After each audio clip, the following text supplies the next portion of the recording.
wabarakatuh. Yang terhormat Dewan Juri FLS 2N Kabupaten Ponorogo serta teman-teman yang saya sayangi. Saya akan bercerita tentang buku yang berjudul Kisah Reog Ponorogo yang dikarang oleh Wahyu Pribadi, diterbitkan oleh Golden Trayon Press tahun 2016. Begini ceritanya teman-teman.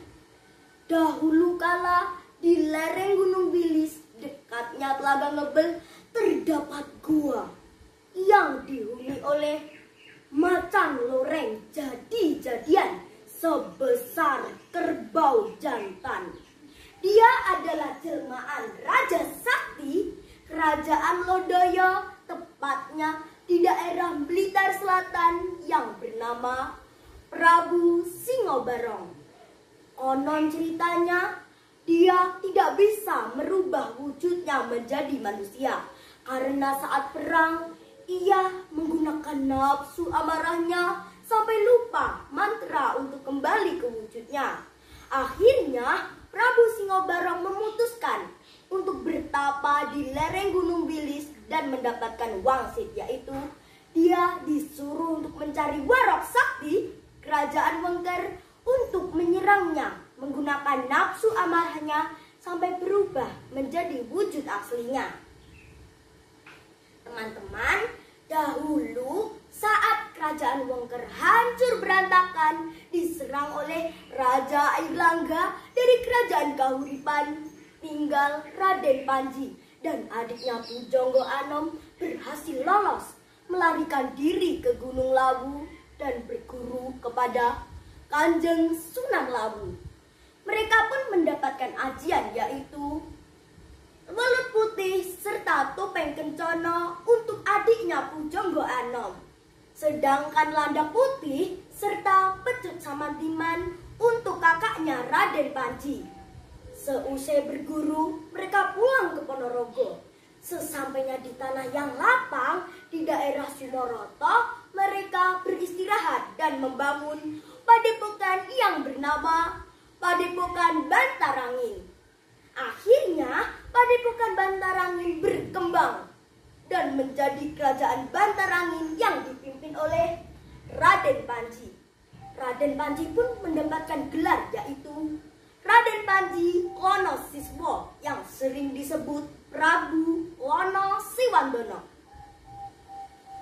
Eling-eling Bapak Tanah Ponorogo, saka Bantarangin Prabu Wonosewandana.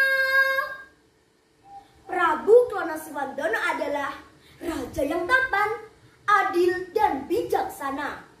Sedangkan adiknya Pujangga Anom yang sering disebut Patih Bujangganong mendapatkan gelar, yaitu Wanawijayadi, yang berambut gimbal, bermata melotot, berjidat nonong, hidungnya panjang, tetapi kesaktiannya luar biasa.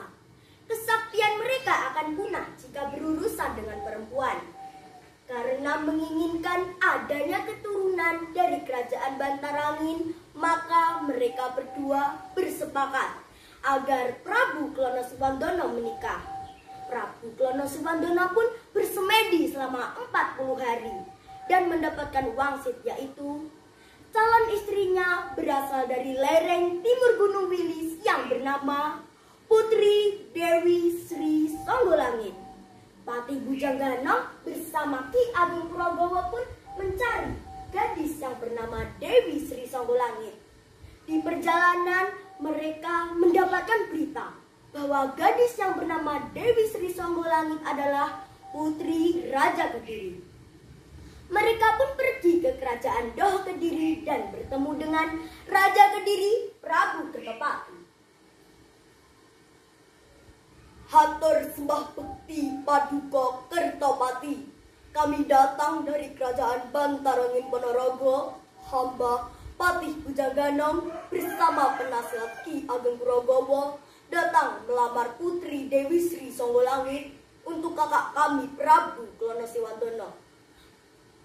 Ki Pate, memang benar aku mempunyai putri yang bernama Dewi Sri Songgolangit. Banyak para raja-raja dan pangeran yang ingin meminangnya. Namun sampai sekarang belum ada keputusan.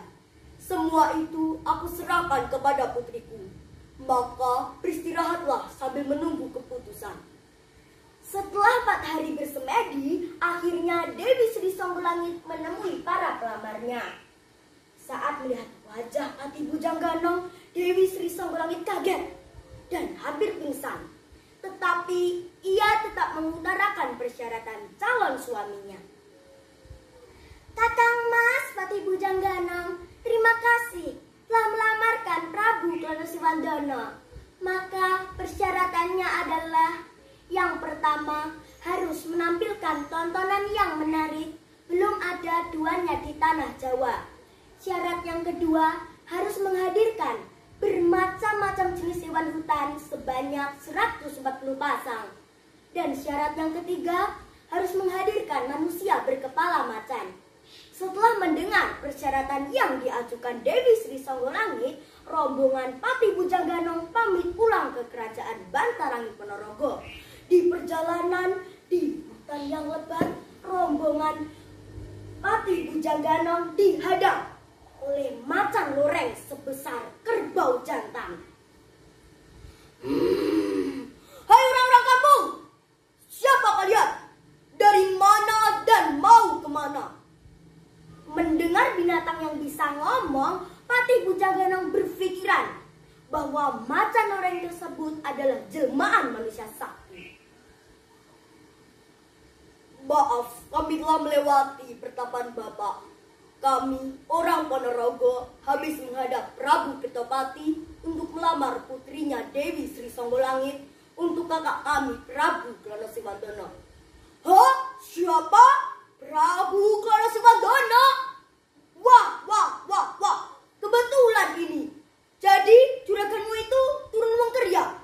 Sekarang, jangan coba-coba lari dari hadapanku sebelum menghadapkan rajamu itu ke sini. Akhirnya terjadilah pertempuran dengan sangat hebat karena macan loreng tersebut selalu memancing amarah Pati Bujanggana. Pati Bujanggana pun mengeluarkan pecut saktinya, welut putih. Jedar! Jedar! Pecut itu mengenai tubuh macan loreng tersebut berkali-kali dan tiba-tiba macan loreng tersebut lemas dan berubah menjadi manusia berkepala macan yang dihinggapi burung merak yang tidak lain adalah Prabu Singobarong. Kemudian Prabu Singobarong dibawa menuju ke kerajaan Bantarangin Ponorogo. Di perjalanan, alat musik gamelan yang biasanya digunakan untuk sandi dan alat komunikasi dikumandangkan untuk mengiringi makhluk aneh itu.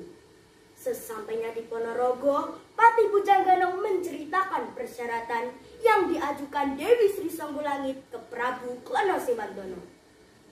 Prabu Klono-Siwandono pun bersedia memenuhi syarat Dewi Sri Songgolangit dan pergi ke hutan bersama bala tentaranya untuk mencari bermacam-macam jenis hewan hutan sebanyak 140 pasang. Akhirnya, Prabu Klono-Siwandono berhasil mengumpulkan kuda yang berwarna-warni sejumlah 140 pasang. Lengkap sudah syarat yang diajukan Dewi Sri Songgolangit.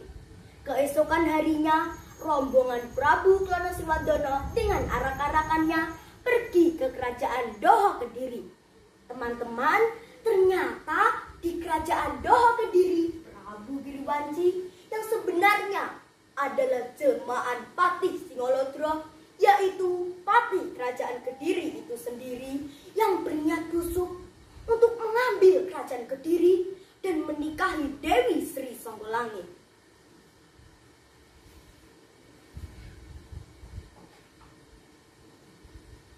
Sembah hamba Prabu Kertopati, hamba Prabu Giriwanci datang melamar putri Dewi Sri Songgolangit dan membawa persyaratan yang sudah lengkap.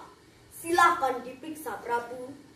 Persyaratan yang dibawa Prabu Giriwanci pun diperiksa. Tiba-tiba dari luar istana terdengarlah suara berisi gamelan yang ternyata rombongan Prabu Klono Siwandono. Tidak lama kemudian masuklah seorang laki-laki yang tinggi, tampan, dan berbadan besar, yang tidak lain adalah Prabu Klono Siwandono. Semua orang terkejut, terutama Dewi Sri Songgolangit yang mengira Prabu Klono Siwandono jelek dan menakutkan seperti adiknya Pujangga Ano. Maaf Gusti Prabu Kertopati, perkenalkan hamba Prabu Klono Siwandono datang membawa persyaratan yang sudah lengkap. Silahkan diperiksa, Prabu. Ternyata persyaratan yang dibawa Prabu Klono Siwandono sudah lengkap. Melihat hal itu, Prabu Giriwanci tiba-tiba berdiri dan berteriak, "Ini tidak adil!